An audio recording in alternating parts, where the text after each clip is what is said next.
JDU MLC और party के प्रदेश उपाध्यक्ष संजय सिंह के बाढ़ से ऐलान के बाद पार्टी के नेताओं ने ही मोर्चा खोल दिया है। संजय सिंह के इस बयान का विरोध करना शुरू कर दिया है।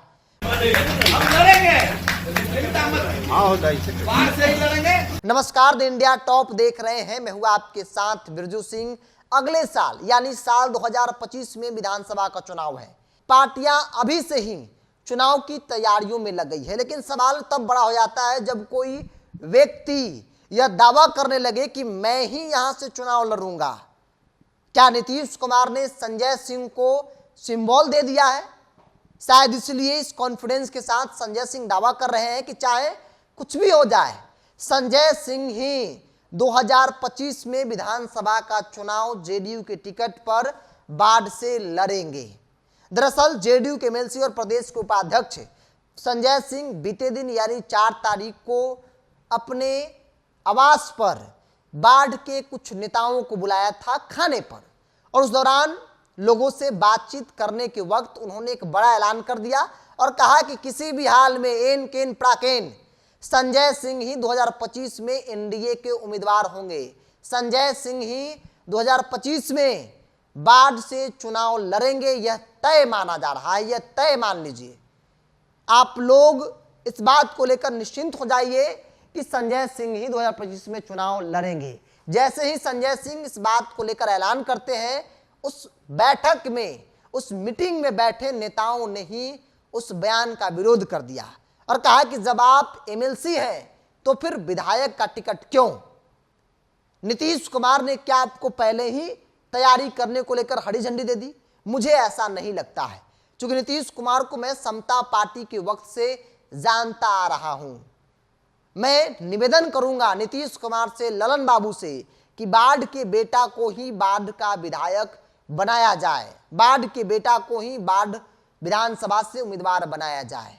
क्योंकि संजय सिंह बाढ़ के नहीं है, वो बेशक बाढ़ पर दावा कर रहे हो, लेकिन वो बाढ़ के लिए बाहरी हैं। वो राजपूत समाज से आते हैं। इसका ये मतलब नहीं है कि वो राजपूतों वाली सीट से चुनाव लड़ेंगे। दरअसल विधान पार्षद संजय सिंह के बाढ़ विधानसभा क्षेत्र से चुनाव लड़ने की घोषणा से बवाल बढ़ गया है। समता पार्टी काल से ही नीतीश कुमार के मजबूत सिपाही और बाढ़ संगठन जिला के पूर्व जिला अध्यक्ष शंकर सिंह ने खुला विरोध कर दिया है, या फिर यूं कहें कि शंकर सिंह ने संजय सिंह के खिलाफ मोर्चा खोल दिया है। दरअसल ये भी संजय सिंह के आमंत्रण पर उस बैठक में गए थे। जैसे ही उन्होंने बाढ़ विधानसभा क्षेत्र से चुनाव लड़ने की घोषणा की, विरोध कर दिया। उन्होंने कहा एक मीडिया इंटरव्यू में कि बैठक में हम भी गए थे। संजय बाबू बोले थे कि बैठक में आइए, साथ में खाना खाएंगे।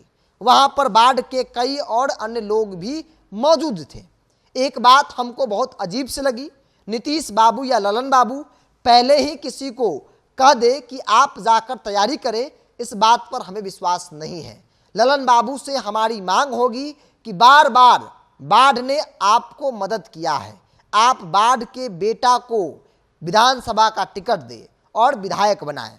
राजपूत समाज ने आपको सब कुछ दिया है, इसका पारितोषिक बाढ़ के लोगों को मिलनी चाहिए। बाढ़ के लोगों की मांग है कि उम्मीदवार बाहरी नहीं हो। शंकर सिंह ने आगे कहा कि 22 सितंबर को क्या महाजुटान होगा, 20-25 राजपूत से क्या होगा। संजय सिंह के आवास पर आयोजित बैठक में भूमिहार था ही नहीं, भूमिहार जाति के लोग नहीं थे। भूमिहार जाति के लोग दिमाग से काफी तेज होते हैं।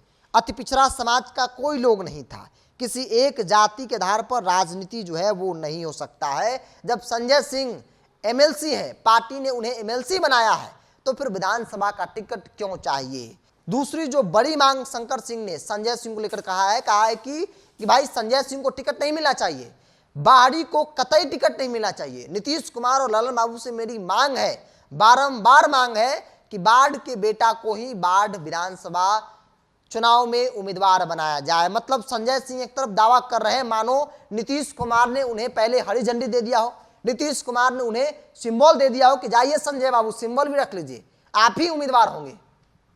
ये हास्यास्पद है और राजनीतिक तौर पर इसका विरोध भी होना शुरू हो गया है। न सिर्फ जनता दल यू के अंदर विरोध हो रहा है, बल्कि जो सहयोगी दल है, जिनकी सिटिंग सीट है भाजपा की, ज्ञानेंद्र सिंह ज्ञानू ने साफ साफ शब्दों में कह दिया कि बाढ़ में फिलहाल नो वैकेंसी है।